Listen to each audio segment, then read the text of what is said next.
All right, if we can have Mayor Wepler, Mayor Wysocki, Mayor Lentz come on back up along with John. We'll get started with our questions. And since it's been brought up a couple of times, I think, Terry, maybe you can handle this first one. As concerned citizens regarding North Chicago education, what can those of us who are here in the room do to help develop solutions or communication? And to add to that, is there any concerted effort that you're aware of to kind of coordinate the efforts to take action on this issue? The biggest thing is, again, contacting your legislators, and that includes both federal and state. Bob Dole's office has been very instrumental in helping us trying to increase the amount that the government gives for students. That's on the federal side, and again, that's a big portion of that. As far as the statewide, again, the state needs to come up with reasonable funding for schools, otherwise it's going to come to us. All the mayors in the area have been working together with the administrators, so we're working to come up with some proposal, and I hate to say it's a two-pronged proposal, but it is. The first is, what can we do to keep North Chicago alive as far as their school districts? And number two, if they do fail, what would be the best way to allocate those students? Because no high school district, Waukegan, Gurnee, Libertyville, Lake Forest, none of us could incorporate all those students into our school district. So that's what's being worked on right now, and it's a group effort. Just about every community is involved that is affiliated with or adjacent to the North Chicago School District. And it is a combined school district, so it's both grade school and high school. Okay. One thing I wanted to add, that part of the problem with North Chicago also is they have a charter school there, and that takes money away from the public school that is trying to support its schools. And Forestall Village, which used to house the Navy personnel over there on Green Bay and 137, is now renting out their facilities. And so the public can rent their facilities, and they're not paying any real estate tax on that property. So the students are going to school in North Chicago, but you're not generating any real estate taxes at that particular location because it's a federal facility. All right, the next question is for Mayor Lentz regarding the development of commercial property, a couple different areas, the old Menards, Hobby Lobby, as well as with the future of Medline leaving. What can you tell us about commercial development to replace those? Okay, well, Medline is, they're leaving, there's 3 large office buildings plus a factory, and our understanding is that the factory will remain, they'll stay there, as well as one of the 3 office buildings, they will remain there for now. And then 2 of the 3, they are vacating and moving their employees to the Northfield facility, the old Kraft facility that they purchased there.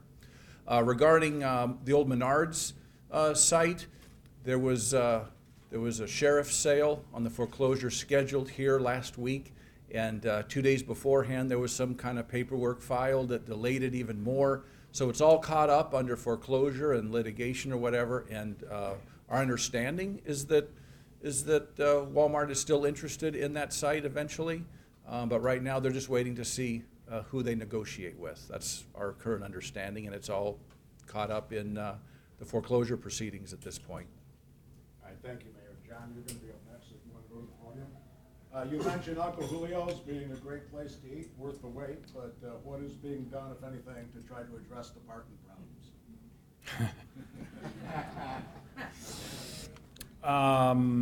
That's a good question. As a part of the approval, there was a variation granted for the number of parking spaces that were allowed for the restaurant.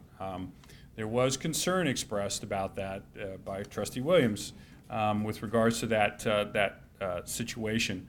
Right now, you can park on the mall property and without concern. Long term, I don't know, honestly. They are working to try to deal with valet parking. They're working to try to find other locations. They are shuttling their employees from off-site to the location to try to lessen the impact of that. So that's what I can tell you at this point.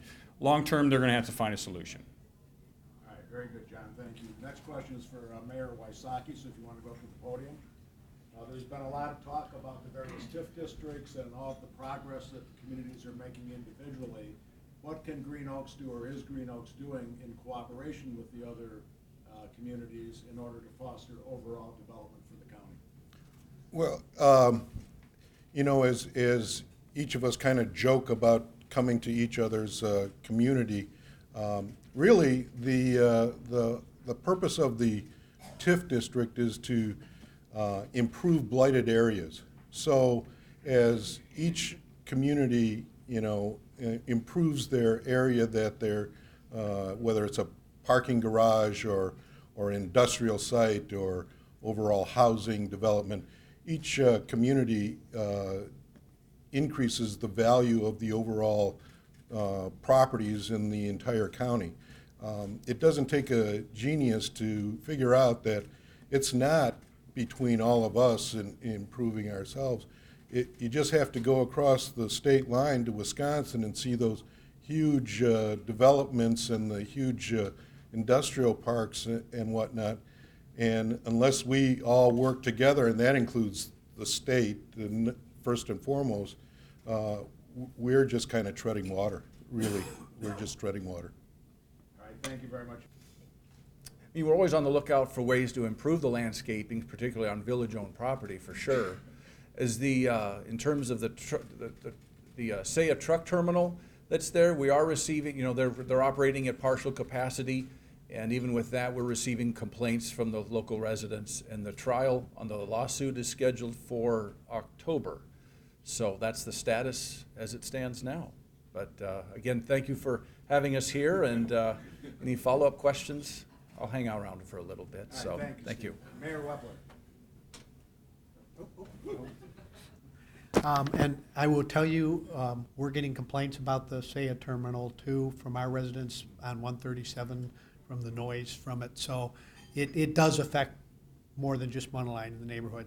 I do want to introduce our village manager, Kevin Bowens, and trustees Morris and Garrity, who are here, because when I ran it, I didn't do that. So I'd like to thank them for coming too.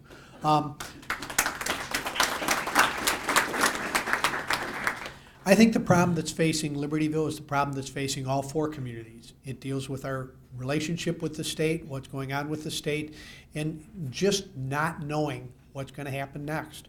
It's hard to do a budget when you don't know whether your sources of income that you rely on are going to be there. You know, it's not that they may be partially cut, but you may lose it. So, again, we're facing the same problem that every community here is facing, and you know, hopefully we'll get through it, and hopefully at one point in time the state will pass a budget. I'm not sure about last year's, but hopefully next year's. All right, thank you. Mayor Wysocki. The only thing that I wanted to address to this August group here is that we need volunteers, just like every community needs volunteers. There's so much talent right here. We could really use people who are willing to share their ideas, share thoughts to improve our communities, and I thank those who are already volunteers in their communities for all the hard work that you do. All right, thank you, Bernie. And John Calmer, the final word. I echo all the comments, and I would make a motion to adjourn. All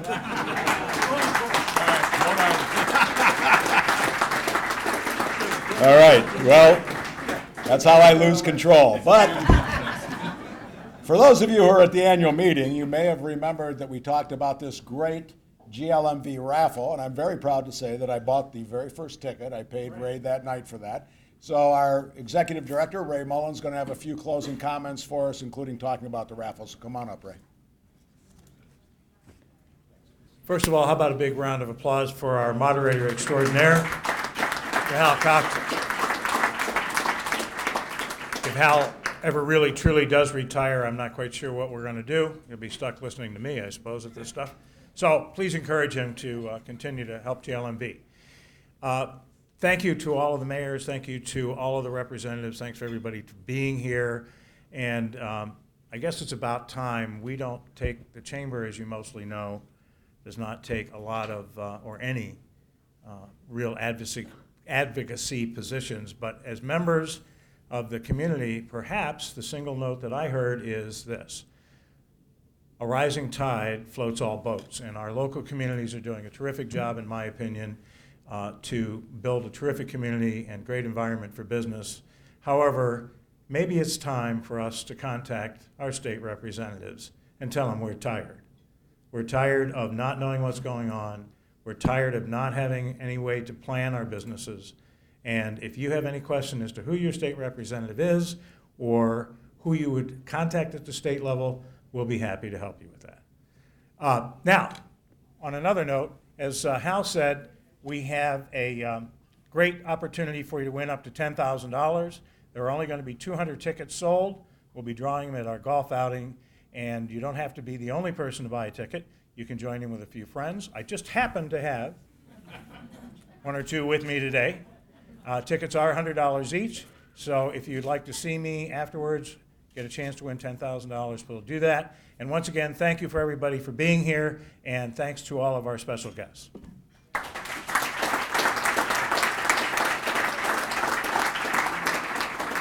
And now we are adjourned. Thank you all. Drive safely. Enjoy the rest of your day.